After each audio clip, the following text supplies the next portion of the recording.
मेरे प्रिय दोस्तों, ये लेखक के द्वारा लिखी गई एक काल्पनिक कहानी है। इसे आपके मनोरंजन के लिए बनाया गया है। एपिसोड 71। अब आगे।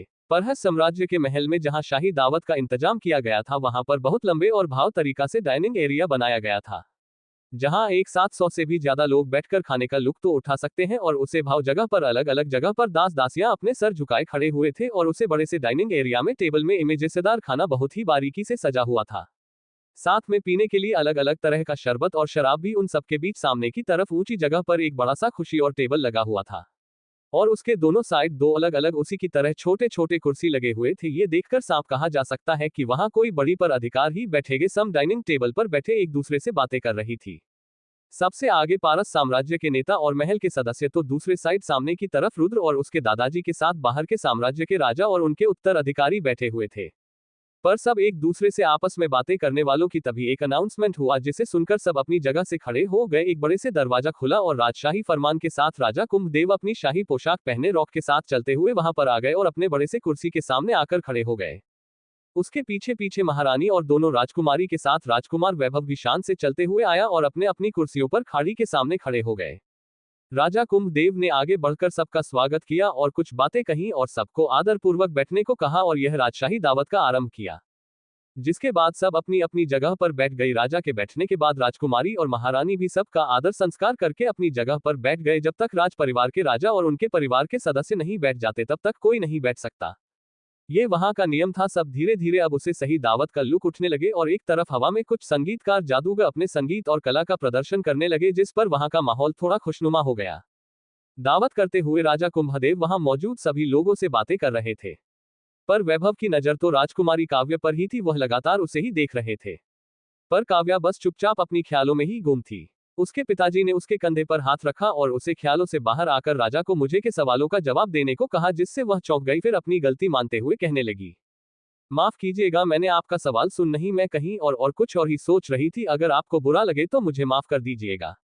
ये सुनकर राजा कुंभदेव मुस्कुराने लगे और कहने लगे, हमें अच्छे अच्छे लोग पसंद है, तुम काफी ज्यादा ईमानदार हो। अब हमें पूरा यकीन हो गया है कि हमें बहुत अच्छी और काबिल राजकुमारी मिलने वाली है राजकुमार के लिए। ये सुनकर काव्या शर्मा गई और अपना सर झुका लिया, पर बाकी सब यही सोच रहे थे कि जिस राजकुमार के साथ काव्या का रिश्ता जुड़ा है उसका तो कोई अदा पता नहीं है, तो आखिर किसके बारे में बात कर रहे हैं।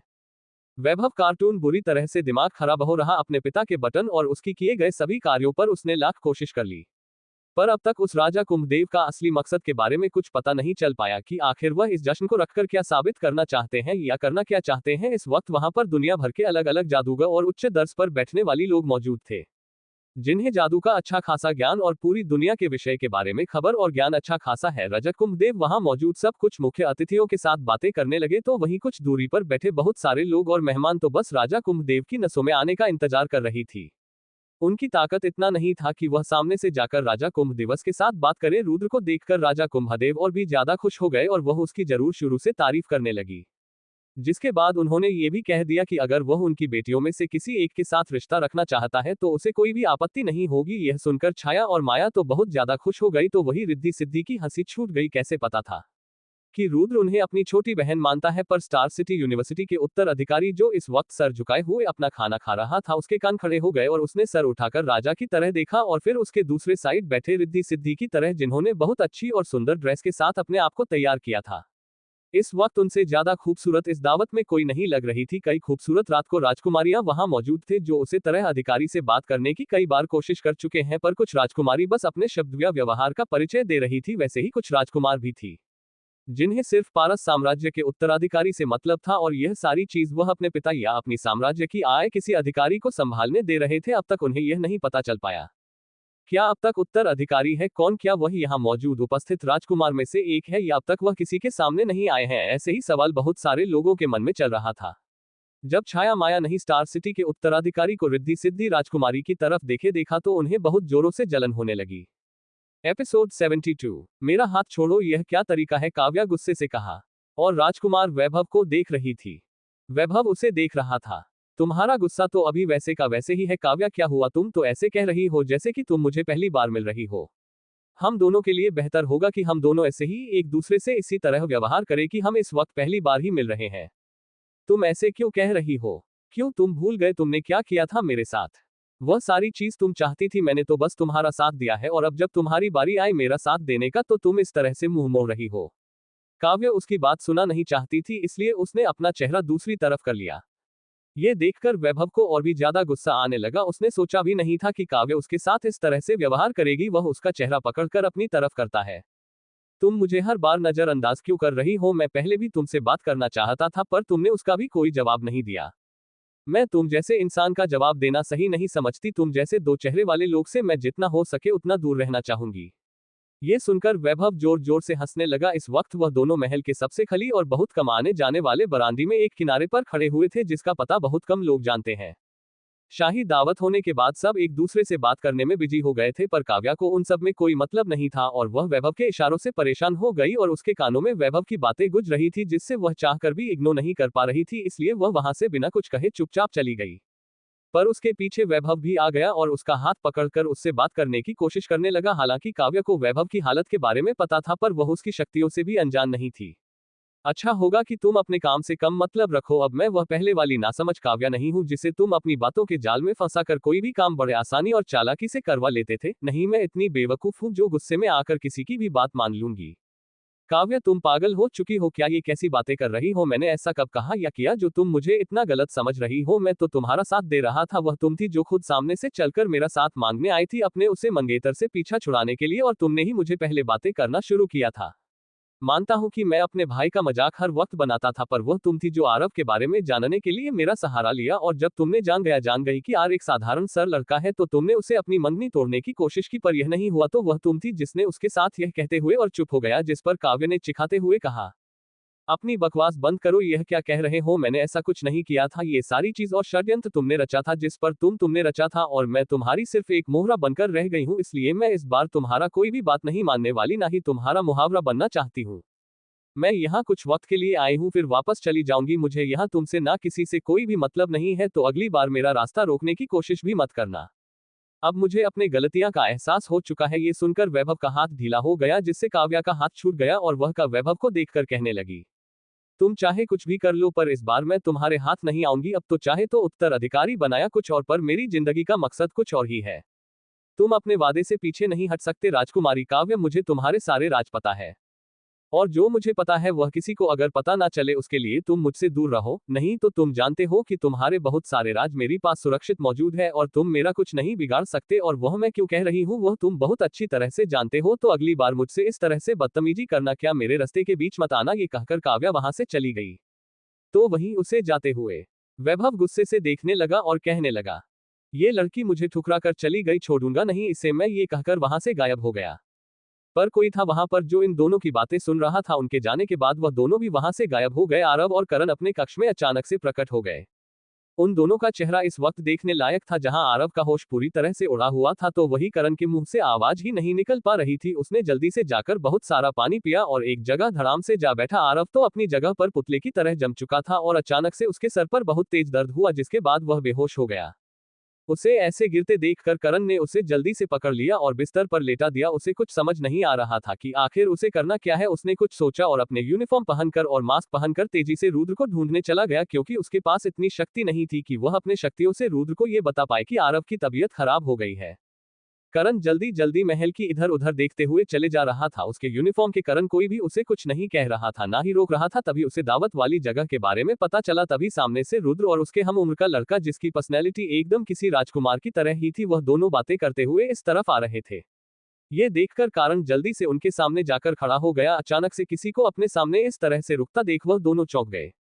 पर जैसे ही रुद्र ने करण को दिखा तो वह उसे देखकर गुस्सा हो गया, पर रुद्र कुछ कहता उससे पहले करण ने कहा, आप पहले मेरे साथ जल्दी चलिए। वह बेहोश हो चुका है, उसकी तबीयत खराब हो गई है। करण किसी के सामने आरव का नाम नहीं ले सकता था, नहीं किसी कुछ के बारे में कुछ बता सकता था, इसलिए उसने इस तरह से कहा। रुद्र भी समझ गया कि करण किसके बारे में बात कर रहा है और यह जानकर वह बहुत ज्यादा पैनिक हो गया, पर अपने साथ खड़े राजकुमार को बिना कुछ कहे को उसके साथ वहीं से गायब हो गया और सीधा रुद्रा अपने कक्ष में आ गया, जहां पर आरव बिस्तर पर लेटा हुआ था और उसके माथे से पसीना आ रहे थे। तो वही वह नींद में कुछ गुदगुदाए जा रहा था। उसे इस तरह तड़पता देखकर रुद्र परेशान हो गया। उसे समझ नहीं आ रहा था कि वह करे तो कर क्या। तभी उसे इस तरह से करता देख करण को कुछ समझ आया और वह धीरे धीरे आरोन को शांत करने लगा, जैसे कि उसे हर वक्त करता था जब उसे बुरे सपने आते थे। आरव को जब रात को उसे वही पैनिक अटैक आता था। रुद्र बस खड़ा हुआ कारण को देख रहा था, तभी अचानक से एक चीख के साथ आरव ने अपनी आंखें खोली और वह बुरी तरह से हौंफने लगा। उसे इस तरह से देखकर कारण और रुद्र दोनों ही ज्यादा परेशान हो गए।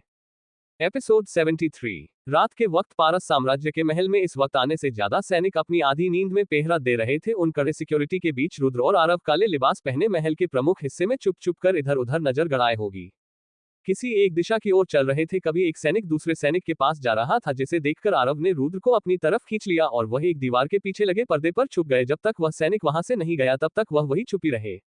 उसके जाने के बाद दोनों ने गहरी सांस ली। आरव ने कहा, तुम इतने बड़े जादूगर हो तो हमें बहुत आसानी से जगह पर पहुंचा सकते हो, और मैं भी जादू कर सकता हूं, तो हम इस तरह चोरों की तरह क्यों इस महल में घूम रहे हैं? इस पर रुद्र ने कहा, मुझे असली जगह नहीं पता कि हमें जाना कहाँ है। बस मुझे इतना पता है कि यह जगह इस महल के इसी हिस्से में खुफिया तरीके से बना हुआ है, जिसे हमें ढूंढना है, इसलिए हम इस एरिया में इस तरह से आ रही है। तुमको इस महल के राजकुमार होना, तुम्हें तो पता होगा कि आखिर वह रहस्यमय जगह है कहाँ।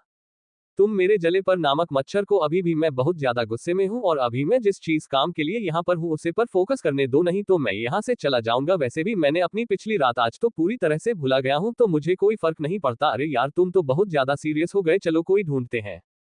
वह जगह रुद्र और आरव महल के कोने कोने हिस्से में सैनिक से छुट्टी छुपाते अपना काम कर रहे थे। उन्हें समझ नहीं आ रहा था कि आखिर वह लोग ढूंढ क्या रहे हैं। अब तो धीरे धीरे रात भी सुबह होने वाली थी, इसलिए दोनों उठाकर वापस अपने कक्ष में आ गए और वहीं पर थकान के कारण सो गए। अगली सुबह एक नगाड़े मधुर संगीत की आवाज से उनकी नींद खुली। सुबह सुबह इतना शोर सुनकर रुद्र और आरव अपनी जगह से उठ गए, पर कारण तो पूरी तरीके कैसे तैयार होकर बाहर से ही अंदर आ रहा था। उसे देखकर आराम में अपने आंखें मारते हुए कहा, क्या खबर लेकर आए हो? तुम कल इतनी सुबह सुबह गए कहाँ थे? आज महल के बाहरी और खेल और बहुत पंडाल लगा हुआ है, जिसमें बहुत सारे जादूगर और चाहे तो राजकुमार राजकुमारियां अपनी शक्ति का प्रदर्शन कर सकते हैं, और उनके परिवार की शक्ति को दिखाने का इसे अच्छा मौका नहीं मिलेगा। मैं कह सकते हैं कि इस जश्न के दौरान बाकी साम्राज्य के राजा अपनी साम्राज्य के राजकुमार या राजकुमारी के लिए उनका जीवन साथी ढूंढ रहे हैं, और यह मौका बहुत ही अच्छा है उन सबके लिए। क्या तुम वहां जाओगे? जिस पर आरोप वापस से बिस्तर पर लेटकर कहता है, मैं वहां जाकर क्या करूंगा? वैसे भी मेरी रातों की नींद तो पहले से ही हराम हो चुकी है, इसलिए मैं दिन का चैन नहीं खराब कर सकता। एक के बाद एक बम फूट रहे हैं मेरे ऊपर यहाँ आकर, पता नहीं वहां जाकर कहीं मैं मर ही नहीं ना जाऊं। ये कहते हुए आरव वापस से गहरी नींद में सोने लगा, तो वही रुद्रा अपने कमरे में बने बाथरूम में चला गया और कुछ ही देर में तैयार होकर आ गया। करण और रुद्र दोनों ही नष्ट करते हुए बिस्तर पर सोते हुए पल को देख रहे थे, जो भी ढंग के तरीके से सो रहा था।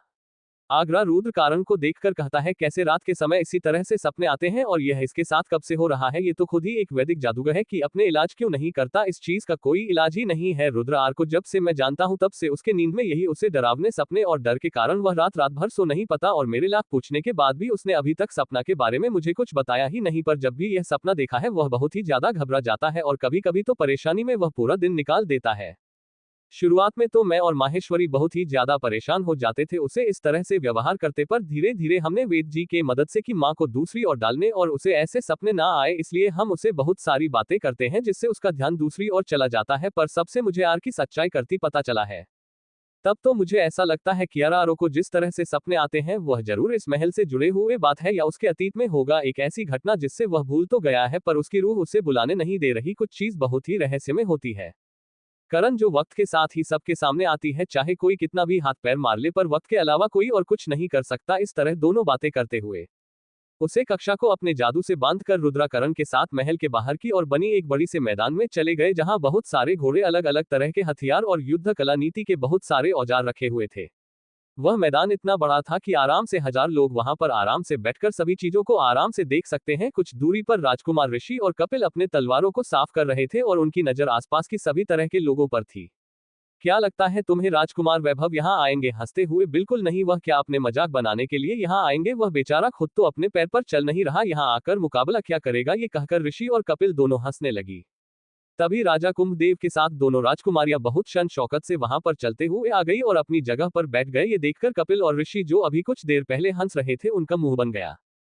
ये दोनों राजकुमारी सच में बहुत ही ज्यादा घमंडी है, और उन्हें घमंडी सी बात का है कि राजा कुंभदेव उन्हें ज्यादा तहज्जुद देते हैं। अगर मेरी बहनें बेवकूफ नहीं होती तो जरूर अभी उन दोनों राजकुमारी की जगह हमारी बहनें होती, पर वह लोग हैं कहाँ? रिसीव इधर उधर चेहरा करते हुए कहता है, और कहाँ होगी? वही होगी जिसे उनसे उन्हें मतलब है, स्टार सिटी के उत्तराधिकारी के आसपास या विद्या निकेतन के उत्तराधिकारी के करीब जाने की कोशिश। इसके अलावा वह दोनों कर क्या सकती है? सुबह दूसरों के ऊपर बोझ बनने के ईश्वर, सच में उन दोनों को उनकी न ने बिल्कुल किसी काम की नहीं लग रही थी।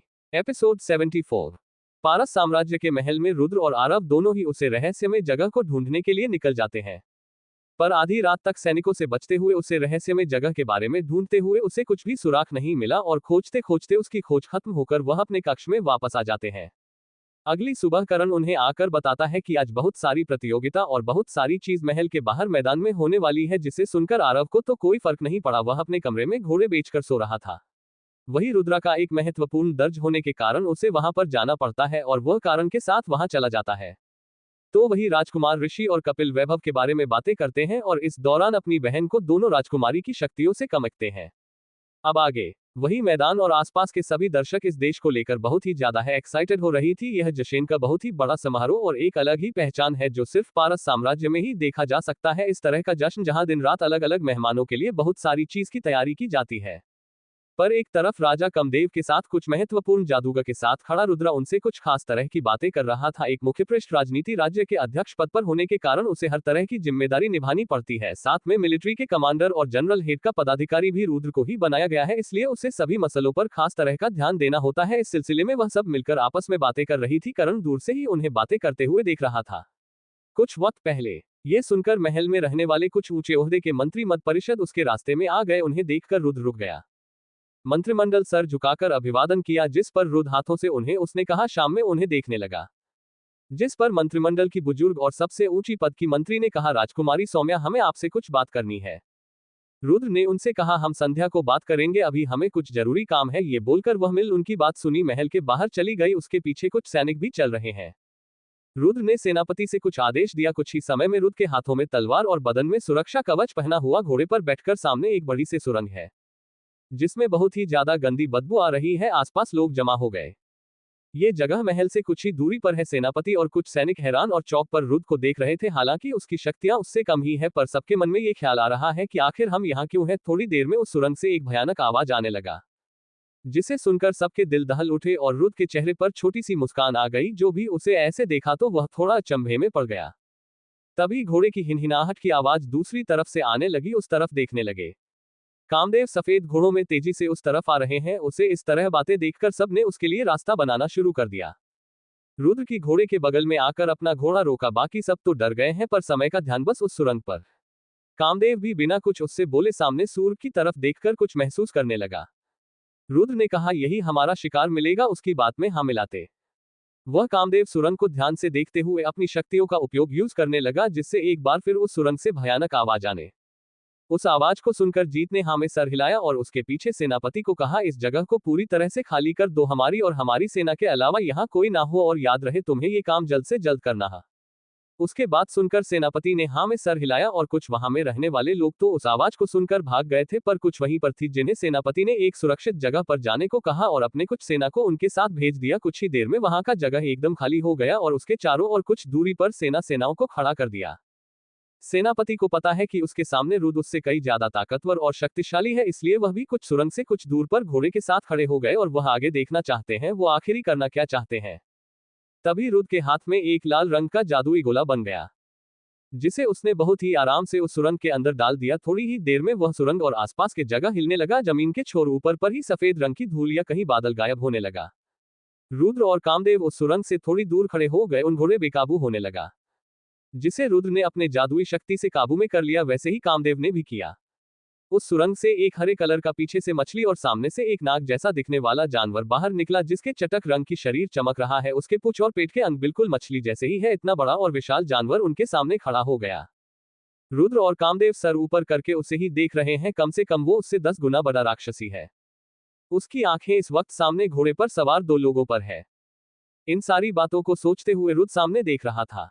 तुमने राजकुमार क्रिस्टल को दिखी नहीं, और तुमने रुद्र को दिखा कल, शायद दावत के बाद वह कहीं नजर नहीं आए। जया और माया दोनों ही बात करते हुए अपने भाई के पास आ गए। वह दोनों उन दोनों से कुछ सवाल करते हैं। उससे पहले वह दोनों राजकुमार उन दोनों को देखकर अपने तैयारी के लिए निकल गए। कुछ ही देर में वहां पर एक घोड़े की रेस होने वाली थी। एपिसोड 75। आरव की नींद जब खुलता है तो वह अपने आसपास देखा है और उसे पिछले कुछ दिनों की सारी घटनाएं एक के बाद एक उसके दिमाग में चलने लगती है। जब से वह इस साम्राज्य में आया है उसे एक से बढ़कर एक बड़े बड़े उसे लेकर बहुत सारी चीज पता चल रही थी। वह ट्विस्टर पर लेटे हुए ऊपर झूमर को लगातार देखते हुए किसी गहरी सोच में घूम था। वह मन ही मन कहने लगा, इसका मतलब इस लड़के मतलब मैं जिसके शरीर में हूँ जो एक राजकुमार है या कहें इस पूरी दुनिया का सबसे बड़ी साम्राज्य का उत्तराधिकारी जिसकी राज बहुत गहरे हैं जिसे मैं पता लगाऊंगा। पिछले जिंदगी तो मेरी बहुत ही शांत और अच्छी थी, अब तो मेरी पिछली जिंदगी की याददाश्त भी धीरे धीरे धुंधली होती जा रही है। मैं अपना घर परिवार धीरे धीरे भूलते जा रहा हूँ। ऐसा लग रहा है कि एक वक्त के बाद में सारी चीज भूल जाऊंगा अपने पिछले जिंदगी के बारे में। पर जितना मैं इस दुनिया को समझ पाया हूँ यहाँ पर बहुत सारी ऐसी चीज हैं जिससे मैं अब तक रूबरू नहीं हो पाया हूँ। सबसे पहले तो मुझे राजकुमारी काव्य और आरव के बीच के रिश्ते का पता लगाना होगा। क्या काव्य मेरे बारे में जानती है कि मैं ही राजकुमार आ रहा हूँ?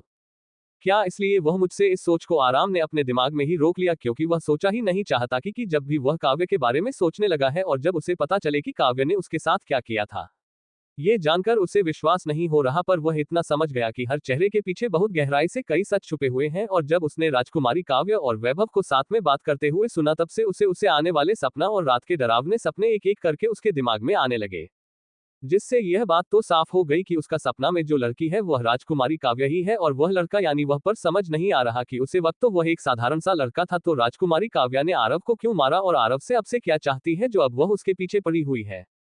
तभी यारो कुछ सोचते हुए जल्दी से YouTube पर बैठा हूं और जल्दी से तैयार होकर अपने चेहरे पर मास्क लगा लिया। वह यूनिफॉर्म सच में आ रहा के ऊपर काफी जज रहा था और वह चुपचाप अपने कक्ष से बाहर निकल गया। उसे मालूम था कि इस वक्त रुद्र और कारण साथ में होंगे, इसलिए वह उनके पास ना जाकर महल के उसे हिस्से की तरफ जाने लगा जहां पर सिर्फ शाही परिवार के लोग यानी सिर्फ महल में रह रहे लोगों को जाने की अनुमति है। जश्न के दौरान बहुत सारी मेहमान और अलग अलग साम्राज्य की शाही परिवार के लोग आए हुए थे पर उन्हें भी महल के उसे हिस्से में जाने की अनुमति नहीं थी।